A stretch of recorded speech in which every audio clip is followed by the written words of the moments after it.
नमस्कार दोस्तों, welcome to school. इस वीडियो के अंदर हम बात करने वाले हैं उन कंपनियों के बारे में जिन कंपनियों के क्वार्टर 3 के रिजल्ट बहुत ही ज़बरदस्त आए थे। जहां पे बाकी कंपनियों के रिजल्ट उतने खास हमें देखने को नहीं मिल रहे हैं, उनके अंदर गिरावट देखने को मिल रही है। साथ में जहां पे मार्केट के अंदर भी काफ़ी अच्छी हमें गिरावट देखने को मिल रही है, वहीं पे इन कंपनियों के रिजल्ट काफ़ी अच्छे हमें देखने को मिले, काफ़ी ज़बरदस्त देखने को मिले। तो इस वीडियो के अंदर ऐसी ही टोटल हम 5 कंपनियों को डिस्कस करेंगे जिन कंपनियों के रिजल्ट काफ़ी हमें जोरदार देखने को मिले थे, और साथ साथ में जो कंपनी का फंडामेंटल है उसको भी हम डिस्कस करेंगे इस वीडियो के अंदर। तो आइए वीडियो स्टार्ट कर लेते हैं। लेकिन उससे पहले एक डिस्क्लेमर है कि इस वीडियो के अंदर मैं किसी भी तरह के रिकमेंडेशन और टिप्स नहीं देता कि आप किसी भी कंपनी के अंदर बाय करें, सेल करें या किसी तरह की कोई पोजीशन बनाएं। वीडियो जस्ट एजुकेशन पर्पस के लिए, तो इस बात का आपको ध्यान रखना है कि वीडियो सिर्फ इन्फॉर्मेशन और एजुकेशन पर्पस के लिए, किसी तरह की कोई रिकमेंडेशन और टिप्स नहीं है। तो चलिए वीडियो स्टार्ट कर लेते हैं। तो फर्स्ट जो हमारी कंपनी है वो है एमी ऑर्गेनिक, और ये केमिकल सेक्टर की काफ़ी अच्छी कंपनी है। तो इसके हम रिजल्ट एक बार देख लेते हैं कि कंपनी के क्वार्टर 3 के रिजल्ट कैसे आए थे। तो यहाँ पे आप देख सकते हैं कि मैंने कंपनी के क्वार्टरली कंसोलिडेटेड रिजल्ट ओपन कर लिए हैं, और बात करते हैं इसके अंदर सेल्स की। तो सेल्स में अगर आप देखें क्वार्टर 3 के रिजल्ट को दिसंबर 24 को, तो यहाँ पे कंपनी ने कितने का सेल किया है, 275 का। जो प्रीवियस क्वार्टर में कितना था, 247, और ईयरली अगर बात करें तो वो था 166 का। तो 166 और 247 का बढ़कर आज कितना हो चुका है, 275। और इसमें से सेल्स में से अगर हम एक्सपेंस माइनस करेंगे तो हमें मिलेगा ऑपरेटिंग प्रॉफिट, और ऑपरेटिंग प्रॉफिट की अगर हम बात करें तो वो इस क्वार्टर के अंदर कितना है, 69 का। प्रीवियस क्वार्टर के अंदर कितना था, 49, और ईयरली अगर बात करें तो वो था 27। तो 27 और 49 दोनों का बढ़कर कितना हो चुका है, 69। तो फिर से हम कह सकते हैं कि ऑपरेटिंग प्रॉफिट के अंदर भी कंपनी ने काफ़ी अच्छा परफॉर्म किया है। दोनों के अंदर हमें ईयरली और क्वार्टरली दोनों के अंदर हमें काफ़ी अच्छी जंप देखने को मिल रही है। इसके बाद हम देख लेते हैं नेट प्रॉफिट को। तो नेट प्रॉफिट को अगर आप देखेंगे तो आपको देखने को मिलेगा कि यहाँ पे नेट प्रॉफिट कितना देखने को मिल रहा है, 45 का। जो प्रीवियस क्वार्टर की बात करें तो वो था 38 का, और ईयरली अगर बात करें तो था 18 का। तो 18 का 45 हो चुका है, 38 का 45 हो चुका है। तो ईयरली और क्वार्टरली जैसा कि ऑपरेटिंग प्रॉफिट था वैसा ही नेट प्रॉफिट भी हमें देखने को मिल रहा है। दोनों के अंदर हमें ईयरली और क्वार्टरली दोनों के अंदर हमें बहुत ही अच्छी परफॉर्मेंस देखने को मिल रही है। प्रॉफिट एंड लॉस स्टेटमेंट अगर हम देखें तो नेट प्रॉफिट को अगर आप ध्यान से देखेंगे तो यहाँ पे प्रॉफिट कितना था, पहले 12 का, उसके बाद 18 का, 23 का, 27 का, 54 का, 72 का, 83 का, 49 का। यहाँ पे थोड़ी सी गिरावट देखने को मिली थी, और उसके बाद कंपनी ने बहुत ही अच्छी ग्रोथ दिखाई है वहाँ पे। और यहाँ पे कितना आया प्रॉफिट, 123 का। तो नेट प्रॉफिट के अंदर ईयर ऑन ईयर कंपनी ने काफ़ी अच्छा परफॉर्म किया है। सिर्फ एक साल जो यहाँ पे बीच में 49 देखने को मिल रहा है, यहाँ पे हल्की सी गिरावट है, और बाकी सभी ईयर्स के अंदर कंपनी ने काफ़ी अच्छा परफॉर्म किया है। और उसके बाद अगर इसको, और अभी ये नेट प्रॉफिट हमें कितना देखने को मिल रहा है, 123 का। तो कह सकते हैं कि नेट प्रॉफिट भी काफ़ी अच्छा हमें देखने को मिल रहा है। अब इसके बाद एक बार हम देख लेते हैं कंपनी का जो बिजनेस है उसको। अगर कंपनी का बिजनेस अगर हम देखेंगे तो यहाँ पे आपको देखने को मिलेगा कि कंपनी क्या करती है, कंपनी किस किस चीज़ का मैन्युफैक्चर करती है। तो यहाँ पे हम देखें तो एडवांस फार्मास्यूटिकल, इंटरमीडिएट का और एक्टिव फार्मास्यूटिकल इंग्रेडिएंट का। किसके लिए, कंपनी न्यू केमिकल एंटिटीज हैं उनके लिए कंपनी ये चीज़ बनाती है। और साथ साथ में कंपनी क्या बनाती है, material and agrochemical and fine chemical. तो कंपनी का मैन्युफैक्चर जो है वो केमिकल सेक्टर के अंदर है, और वैसे ही कंपनी प्रोडक्शन करती है जिसके अंदर वो एपीआई बनाती है, और साथ साथ में मटेरियल फॉर एग्रोकेमिकल बनाती है और फाइन केमिकल बनाती है। तो ये कंपनी का बिजनेस है जो केमिकल सेक्टर से बिलोंग करता है। इसके बाद अगर हम नीचे देखें तो नीचे अगर आपको देखने को मिलता है यहाँ पे जो है कंपनी का मार्केट कैप, और कंपनी का मार्केट कैप अगर आप देखते हैं तो वो है 9,344 करोड़ का, जिससे हमें देख के मालूम पड़ता है कि कंपनी एक स्मॉल साइज की कंपनी है। और कह सकते हैं कि कंपनी के अंदर वॉलेटिलिटी बहुत ही ज्यादा होगी, क्योंकि ये कंपनी एक स्मॉल साइज की कंपनी है। और बात करते हैं अगर पी रेशियो की, तो यहाँ पे आपको देखने को मिलेगा 76 का आपका पी देखने को मिल रहा है। और वहीं पे अगर बात करें इंडस्ट्री के पी की, तो वो आपको 27 का देखने को मिल रहा है। तो जिस तरह से company year by year perform कर रही थी, उस तरह से हम कह सकते हैं कि जहाँ पे टोटल बात करें केमिकल सेक्टर की, तो केमिकल सेक्टर का पी रेशियो आपको देखने को मिला है 27 का, और वहीं पे जो कंपनी का पी रेशियो है वो 76 का देखने को मिल रहा है, जो अपने इंडस्ट्री से काफी हाई है। लेकिन कंपनी ने उस तरह का परफॉर्म भी किया है जिस तरह का कंपनी का पी रेशियो दिखा रहा है, क्योंकि पिछले कुछ साल की अगर बात करें तो केमिकल सेक्टर ने उतना अच्छा परफॉर्म नहीं किया है जितना कि इस कंपनी ने परफॉर्म किया है। तो इसी का रीजन है कि कंपनी का पी रेशियो इसके जो इंडस्ट्री का पी रेशियो से काफी हमें ऊपर देखने को मिल रहा है। डिविडेंड यील्ड की बात करें तो वो आपको देखने को मिल रहा है 0.13%, और फेस वैल्यू की अगर बात करें तो वो आपको देख रहा है 10 रुपीज।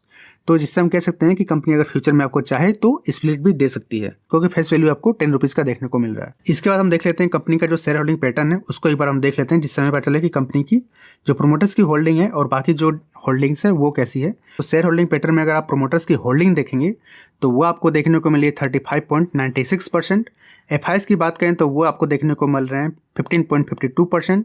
डी की बात करें तो 20.23% आपको देखने को मिल रहे हैं। और वहीं पे अगर बात करें पब्लिक की तो वो आपको देखने को मिल रहे हैं 28.27%। और यहाँ पे अगर बात करें एफ की तो एफ ने 13.87 से अपनी जो होल्डिंग है वो बढ़ाकर 15.52 कर दिया है। और डी की बात करें तो उन्होंने भी अपनी 19.93 से बढ़ाकर होल्डिंग 20.23 कर दिया है। तो एफ और डी ने दोनों ने अपनी होल्डिंग बढ़ाई है। और वहीं पे अगर बात करें पब्लिक की तो पब्लिक ने अपनी जो होल्डिंग है वो थोड़ा सा कट किया है, 30 से 28 कर दिया है। तो ऐसा अक्सर होता ही है, जो कंपनियां अच्छा परफॉर्म करती हैं उनके अंदर जो पब्लिक है वो अपनी होल्डिंग कम करते हैं और जो एफ और डी है वो अपनी होल्डिंग बढ़ाते हैं। तो इस कंपनी की बस एक ही प्रॉब्लम है कि जो प्रोमोटर्स की होल्डिंग है वो थोड़ी सी अगर 50% से अप होती तो काफ़ी अच्छा माना जाता, लेकिन फिर भी ठीक है क्योंकि एफ और डी कंटिन्यूस अपना जो होल्डिंग है वो बढ़ा रहे हैं। तो शेयर होल्डिंग पैटर्न देखने से हम कह सकते हैं कि जो शेयर होल्डिंग पैटर्न है वो काफ़ी अच्छे से वेल डिस्ट्रीब्यूटेड है।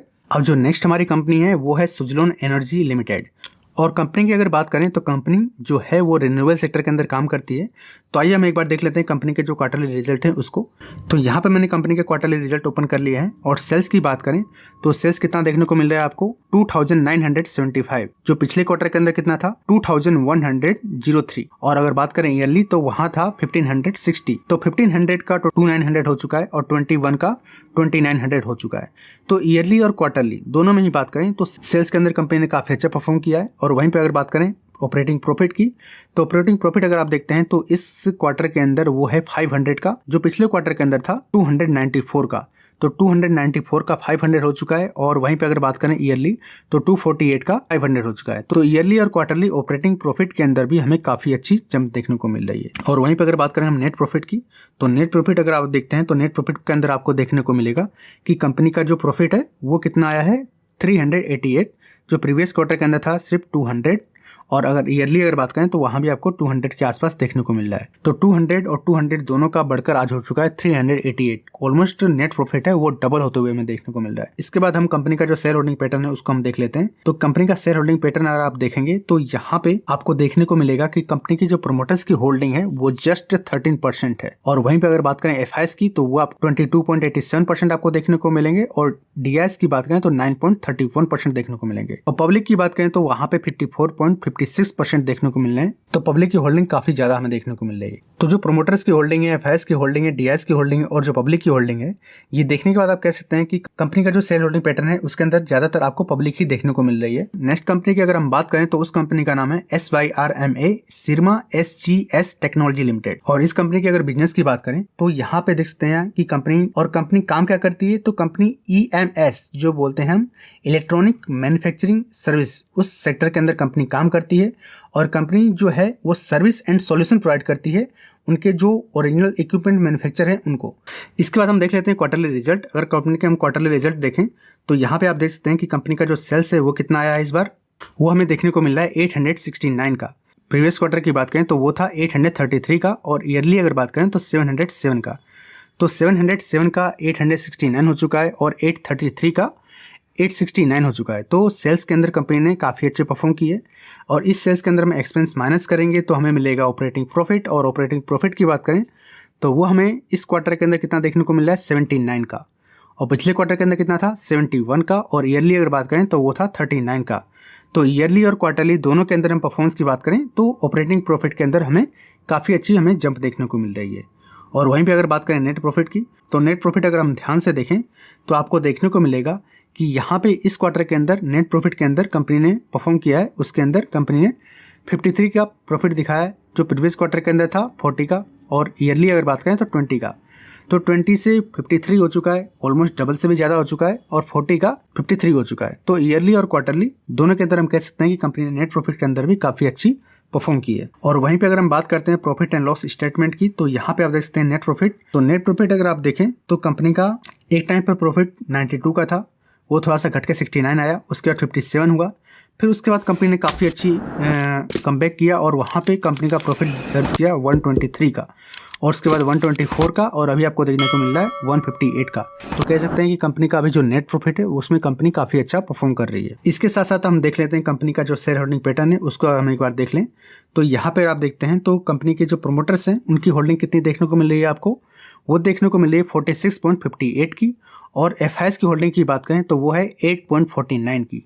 और वहीं पे बात करें अगर डीआईएस की तो वो है 7.46% की, और वहीं पे बात करें पब्लिक की तो वो आपको देखने को मिल रही है 37.38 की। और यहीं पे अगर प्रीवियस क्वार्टर की अगर बात करें तो एफआईएस ने अपनी होल्डिंग थोड़ी सी कम की है, कट डाउन की है, और वहीं पे अगर डीआईएस ने अपनी होल्डिंग थोड़ी सी बढ़ाई है।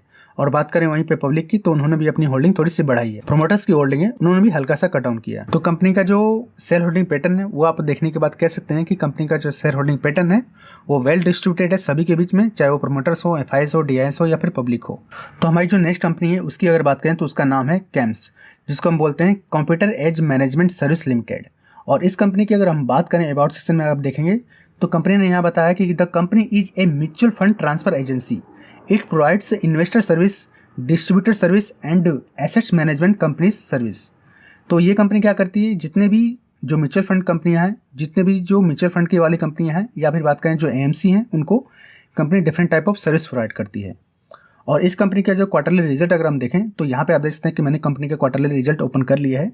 और यहाँ पे हम ध्यान से देखें तो कंपनी का जो सेल्स है वो कितना आया है इस क्वार्टर के अंदर 348 का, और पिछले क्वार्टर के अंदर था वो था 342 का।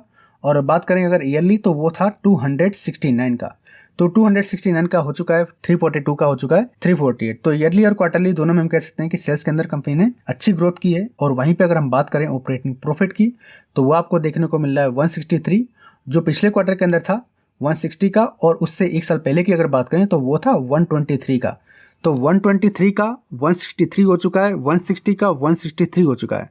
तो ईयरली और क्वार्टरली दोनों में हम कह सकते हैं कि ऑपरेटिंग प्रॉफिट के अंदर कंपनी ने काफ़ी अच्छा परफॉर्म किया है। और वहीं पे बात करें नेट प्रॉफिट की तो नेट प्रॉफिट अगर आप ध्यान से देखें तो आपको देखने को मिलेगा कि इस क्वार्टर के अंदर नेट प्रॉफिट है वो कितना है 118 का, पिछले क्वार्टर के अंदर 115 का था, उससे पहले था 86 का। तो नेट प्रॉफिट के अंदर भी ईयर ऑन ईयर पे काफी अच्छे में जंप देखने को मिल रहा है। और बात करेंगे वहीं पे क्वार्टरली तो वहां पे कह सकते हैं कंपनी ने हल्की सी ग्रोथ दिखाई है। और यहीं पे अगर हम बात कर लेते हैं प्रॉफिट एंड लॉस स्टेटमेंट की तो इसके अंदर हम नेट प्रॉफिट अगर हम देखें तो हम बात करते हैं नेट प्रॉफिट की। तो नेट प्रॉफिट अगर आप ध्यान से देखें तो यहाँ पे आपको देखने को मिल रहा है 432, और जो कुछ साल पहले था वो अगर बात करें 70 था, तो 70 का आज 432 हो चुका है। और आप ध्यान से देखें अगर इस प्रॉफिट को तो यहाँ पे आप देखें तो 81, 108, 60, 112, 164, 219, 289, 275, 378 और अभी कितना हो चुका है 432। तो कंपनी ने नेट प्रॉफिट के अंदर काफ़ी अच्छा परफॉर्म किया है। ईयर ऑन ईयर पे अगर देखें तो काफ़ी जोरदार परफॉर्म देखने को मिल रही है। तो ये चीज़ हमें देखने के बाद कह सकते हैं कि कंपनी काफ़ी ज़बरदस्त कंपनी है और फ्यूचर में भी काफ़ी अच्छा ये कंपनी परफॉर्म कर सकती है। और यहीं पे अगर हम बात कर लेते हैं कंपनी के शेयर होल्डिंग पैटर्न की तो यहाँ पे आप देखें तो मैंने शेयर होल्डिंग पैटर्न ओपन कर लिया है। और आप देखेंगे यहाँ पे शेयर होल्डिंग पैटर्न की तो प्रोमोटर्स की होल्डिंग कितनी है यहाँ पे देखेंगे तो जस्ट शॉक लगेगा 0%। आपको प्रोमोटर्स बिल्कुल नहीं है इस कंपनी के अंदर, जितने भी हैं वो एफआईएस और डीआईएस आपको देखने को मिलेंगे।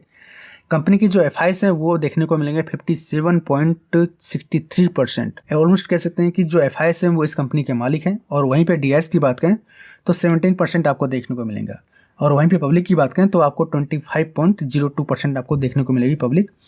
तो कह सकते हैं कि इस कंपनी के अंदर प्रमोटर्स तो बिल्कुल नहीं है, जो हैं वो एफआईएस है और डीआईएस है, और जो लास्ट में बचते हैं वो 25% आपको पब्लिक देखने को मिल रही है। और इसके बाद हम नेक्स्ट कंपनी की बात कर लेते हैं और वो कंपनी का नाम है, आप यहाँ पे देख सकते हैं, कैंपस एक्टिवेयर लिमिटेड। और इस कंपनी की अगर बात करें तो ये कंपनी फुटवेयर सेक्टर के अंदर काम करती है, जिसके अंदर बाटा और रिलैक्सो भी ऑलरेडी काम करते हुए देखने को मिलते हैं। इस कंपनी की हम क्वार्टरली अगर बात करें तो क्वार्टरली आप देखेंगे तो सेल्स आपको कितना देखने को मिल रहा है, आपको देखने को मिलेगा 515 का आपको सेल्स देखने को मिलता है, जो पिछले क्वार्टर के अंदर था 333 का। और ईयरली अगर बात करें तो वो था 472 का। और ऑपरेटिंग प्रॉफिट की बात करें तो 82 आपको देखने को मिल रहा है, जो पिछले क्वार्टर के अंदर था 38 का। और अगर बात करें ईयरली तो वो था 56 का। तो ईयरली और क्वार्टरली दोनों के अंदर हम बात करें ऑपरेटिंग प्रॉफिट के अंदर भी काफ़ी अच्छी हमें जंप देखने को मिल रही है। और वहीं पे अगर हम बात करते हैं नेट प्रॉफिट की तो आपको देखने को मिलेगा नेट प्रॉफिट कितना देखने को मिल रहा है 46 का, जो पिछले क्वार्टर के अंदर था जस्ट 14 का। और ईयरली अगर बात करें तो वो आपको देखने को मिलेगा 25 का। तो 25 से 46 हो चुका है और 14 से 46 हो चुका है। और वहीं पर अगर हम बात करें नेट प्रॉफिट की तो नेट प्रॉफिट अगर आप देखेंगे तो नेट प्रॉफिट आपको देखने को मिलेगा कि कंपनी का जो नेट प्रॉफिट है वो आपको देखने को मिल रहा है 119 का। कुछ साल पहले की अगर बात करें तो वहाँ पे कंपनी का जस्ट नेट प्रॉफिट 31 का था, जो आज बढ़कर कितना हो चुका है 119 का। तो कह सकते हैं कि कंपनी ईयर ऑन ईयर के काफी अच्छा परफॉर्म कर रही है। तो कह सकते हैं कि नेट प्रॉफिट के अंदर भी कंपनी काफी अच्छा परफॉर्म कर रही है। तो इसके बाद हम कंपनी का जो शेयर होल्डिंग पैटर्न है उसको एक बार हम देख लेते हैं। तो यहाँ पे आप ध्यान से देखेंगे तो कंपनी के जो प्रोमोटर्स हैं वो आपको देखने को मिलेंगे 73.84%, एफआईस आपको देखने को मिलेंगे 5%, टीआईस आपको देखने को मिलेंगे 11% और जो प्रोमोटर्स हैं वो आपको 9% देखने को मिल रहे हैं। तो ये थी कंपनी कैंपस। तो इस वीडियो के अंदर हमने टोटल 5 कंपनियों को डिस्कस किया। तो ये 5 कंपनी के रिजल्ट इस क्वार्टर के अंदर काफी अच्छे हमें देखने को मिले थे, जहाँ पे बाकी सभी कंपनियों के रिजल्ट उतने अच्छे देखने को नहीं मिल रहे थे। उन कंपनियों के अंदर हमें गिरावट देखने को मिली थी, वहीं पे इन कंपनियों ने काफी अच्छा परफॉर्म किया है। बाकी आपको ये 5 कंपनी कैसी लगी आप नीचे चाहें तो कमेंट सेक्शन के अंदर बता सकते हैं। तो मिलते हैं किसी नेक्स्ट वीडियो में। Thanks for listening me, take care and God bless you all.